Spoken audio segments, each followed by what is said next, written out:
Hello my dear students, कैसे हैं आप सब। उम्मीद करती हूँ आप सब अच्छे होंगे। मैं आरती आपका स्वागत करती हूँ आरजी एजुकेशन वर्ल्ड पर। सो स्टूडेंट्स, यहाँ हम कर रहे हैं प्रीवियस ईयर पेपर 2023 जिसका कोड है 5821। लास्ट वीडियो में हमने डिस्कस किया था फॉरेन एक्सचेंज रेट से related question, previous year questions. इस वीडियो में हम डिस्कस करेंगे मनी एंड बैंकिंग यूनिट से रिलेटेड क्वेश्चन है जो कि इस पेपर में पूछा गया है। सो स्टार्ट करते हैं। हम इन वीडियोस में डिस्कस कर रहे हैं concept based question, numerical question जो कि कंप्लीट सॉल्यूशन के साथ है। सो स्टूडेंट स्टार्ट करते हैं आज का क्वेश्चन, देखते हैं देन सॉल्व करते हैं। Question is the process of credit creation by commercial banks come to an end when the total of required reserves become equal to the initial deposit. जो यहाँ एक वर्ड है क्रेडिट क्रिएशन, इस word को हम money creation भी कह सकते हैं। ओके, मनी क्रिएशन भी कह सकते हैं। जो भी कमर्शियल बैंक है, संक्षिप्त शब्दों में कहा जाए या सीधे साधे शब्दों में अगर मैं आपको समझाऊं तो क्रेडिट क्रिएशन का मतलब ये होता है कि कमर्शियल बैंक्स पैसे से पैसा कमाते हैं।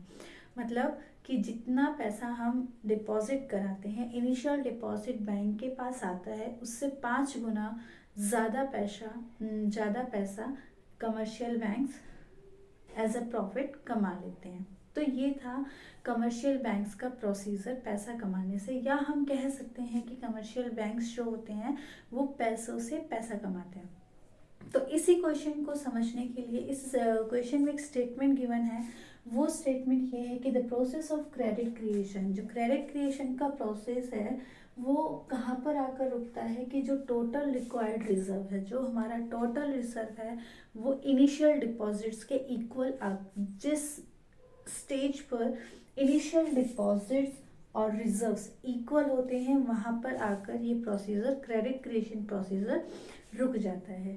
तो इस स्टेटमेंट को हमें एक न्यूमेरिकल के साथ समझाना है, एक्सप्लेन करना है, और ये क्वेश्चन 4 मार्क्स क्वेश्चन है। तो स्टूडेंट, सबसे पहले तो हमें ये पता होना चाहिए कि क्रेडिट क्रिएशन क्या होता है। बच्चे, जो क्रेडिट क्रिएशन अभी मैंने थोड़ी देर पहले आपको बताया कि कमर्शियल बैंक्स क्रेडिट क्रिएट करते हैं, मनी बनाते हैं, किससे? पैसे से। तो ये प्रोसीजर बैंक्स जो होते हैं वो 2 एजम्पशन पर ही काम करते हैं। इकॉनमी में 2 ही एजम्पशन होते हैं जिनके बेसिस पर क्रेडिट क्रिएशन का प्रोसेस होता है। एक, जो पूरी इकॉनमी में जितने भी बैंक्स हैं वो एक यूनिट माने जाते हैं, एक यूनिट काम करते हैं, एज अ यूनिट काम करते हैं। दूसरा कि इकॉनमी में जितनी भी ट्रांजैक्शंस होती हैं वो सारी ट्रांजैक्शंस बैंक के थ्रू होती हैं। मतलब कि जितने भी लोन्स या डिपॉजिट्स कराए जाते हैं वो बैंक में ही कराए जाते हैं।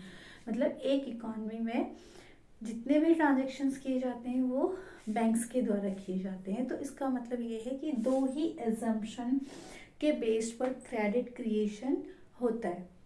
तो बच्चे, एक न्यूमेरिकल के थ्रू समझते हैं। एक न्यूमेरिकल के थ्रू मीन्स सपोज एक इनिशियल डिपॉजिट 1000,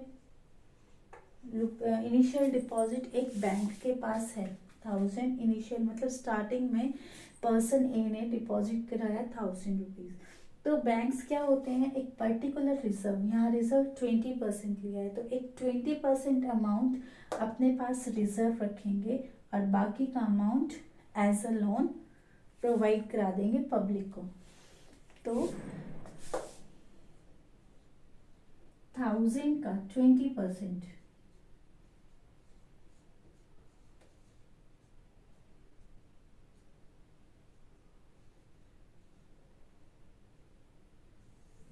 मतलब 200 रुपीज़ वो बैंक्स अपने पास रखेंगे और 800 वो पब्लिक, बैंक्स जो है पब्लिक को प्रोवाइड करा देंगे।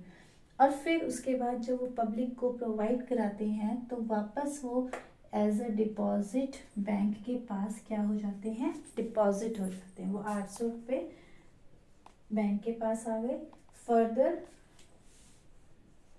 फर्दर 20% ऑफ 800 बैंक अपने पास 160 रुपीज एज अ रिजर्व अपने पास रखेगा और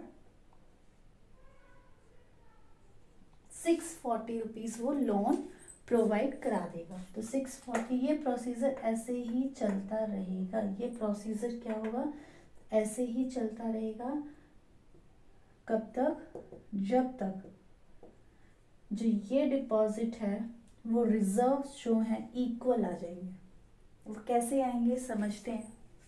देखो, हमने क्रेडिट क्रिएशन किसके बेसिस पे होता है, मनी मल्टीप्लायर के बेसिस पे होता है। मनी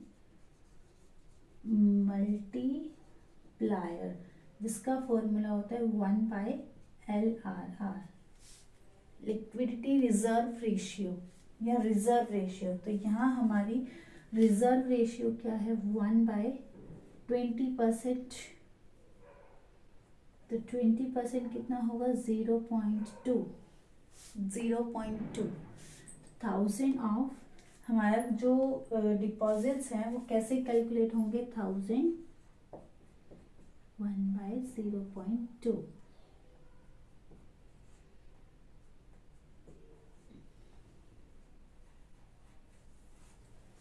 तो ये जो है अमाउंट है 5000 रुपीज।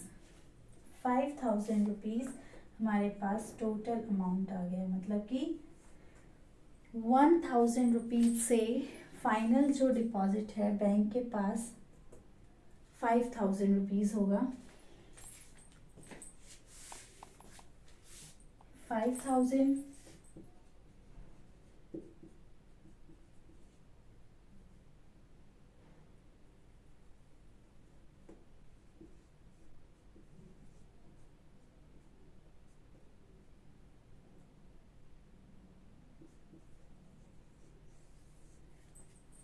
तो वही 5000 में से 1000 रुपीज रिजर्व अपने पास रखेगा। तो अभी मैंने आपको इससे पहले क्या बताया था कि भाई ये जो प्रोसीजर है वो कब तक चलता रहेगा, जब इनिशियल डिपॉजिट रिजर्व रेशियो के इक्वल ना आ जाए। तो ये प्रोसीजर ऐसे ही चलता रहेगा। अब यहाँ जाके क्रेडिट क्रिएशन कंप्लीट हो गया। इस न्यूमेरिकल से हमने ये सीखा कि बैंक अब इनिशियल डिपॉजिट से 5 मल्टीप्लायर मतलब मनी मल्टीप्लायर के बेसिस पर क्रेडिट क्रिएशन करता है और गिवन स्टेटमेंट बिल्कुल करेक्ट है। ओके स्टूडेंट, ये था एक न्यूमेरिकल बेस्ड क्वेश्चन। मिलते हैं नेक्स्ट वीडियो में, तब तक के लिए बाय बाय, टेक केयर।